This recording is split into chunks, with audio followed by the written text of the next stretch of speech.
Every transformation starts with a diagnosis. The problem is, what happens when the diagnosis becomes the excuse to throw everything away? The report landed on a Tuesday. Current state, immature. Recommended action, redesigned from scratch.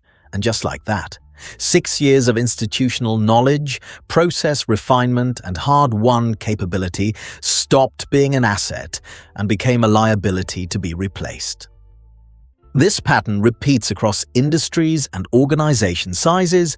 A framework assessment produces a low score. Leadership loses confidence in what exists. Improvement work stalls while everyone waits for the new design. And the current state, still running, still serving users, quietly degrades because nobody is looking after it anymore. 3 organizations. 3 different ways of making the same mistake. They all stopped paying attention to what was working while they focused on what would eventually replace it. The current state paid the price. The real problem isn't that the current state is immature, it's that the organization decided the score meant there was nothing worth keeping. That's where ITIL's second guiding principle applies. Start where you are doesn't mean stay where you are. It means understand what you have before you decide what to change. Start where you are is the second ITIL guiding principle. It's a discipline as much as a recommendation. Before you redesign, before you replace, before you invest in something new, look at what you already have. Measure it. Understand it, then decide what it needs. In practice, this principle is about sequencing. Most improvement initiatives start with a solution and then look for evidence to support it. Start where you are reverses that. You begin by understanding the current state, how work actually gets done, what it produces, and where it breaks down. The solution comes from that understanding, not before it. ITIL is specific about this. Don't rely solely on reports. Go and observe. Sit with the team. Watch how the process runs in reality, not in the documentation. Reports are filtered by what people chose to record. Direct observation shows you what they didn't think to write down, and that's usually where the most useful information sits. These 3 traps all share the same root cause.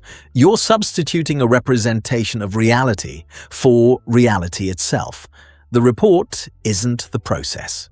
The score isn't the capability. The documentation isn't the work. Go and look at the actual thing before you decide what to do with it. When Service Mimir finally applied this principle, the result surprised the team. They had assumed the current process was the problem. When they mapped it properly, they found that 3 of the 7 steps were actually performing well. The redesign focused on the 4 that weren't. 6 weeks later, it was live. 3 categories: what to preserve, what to change, and what to add. Most improvement work focuses only on the second category. The first and third are where the real efficiency gains sit, and they're only visible if you understand the current state well enough to see them. Lutis Health ran 2 parallel tracks for 11 months. The new design team worked in isolation. The existing process team kept the service running. When launch day arrived, there was no handover plan, no training, and no single owner.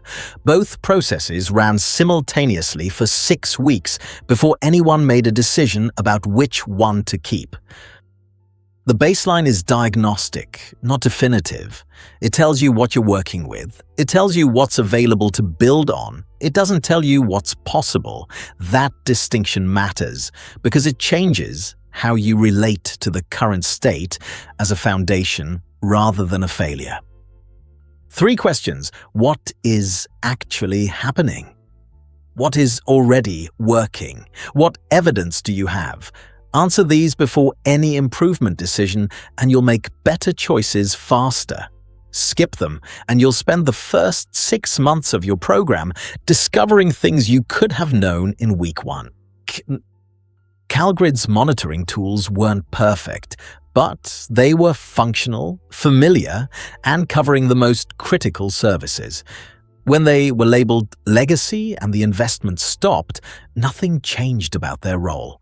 They still ran every day. They just did it with less maintenance, less attention, and less capability than before.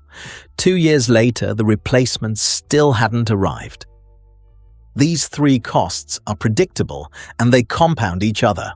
Knowledge walks out the door. The vulnerable period extends, money gets spent twice, and at every stage the organization would have been better served by improving what it had rather than waiting for what it hoped to build. The shift this principle asks for is a change in how you read the current state, not as a verdict on the team that built it, not as evidence of how far you are from best practice, but as the most honest picture available of where you actually are, and therefore the most useful place to start. This is the rule.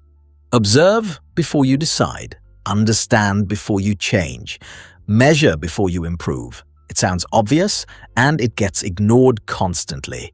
The organizations that apply it consistently move faster, spend less, and break fewer things along the way.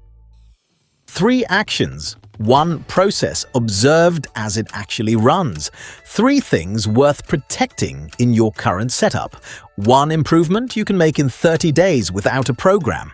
None of these require budget approval or a business case. They require curiosity and 30 minutes of attention. Whatever stage your organization is at with ITIL, this principle is available to you right now.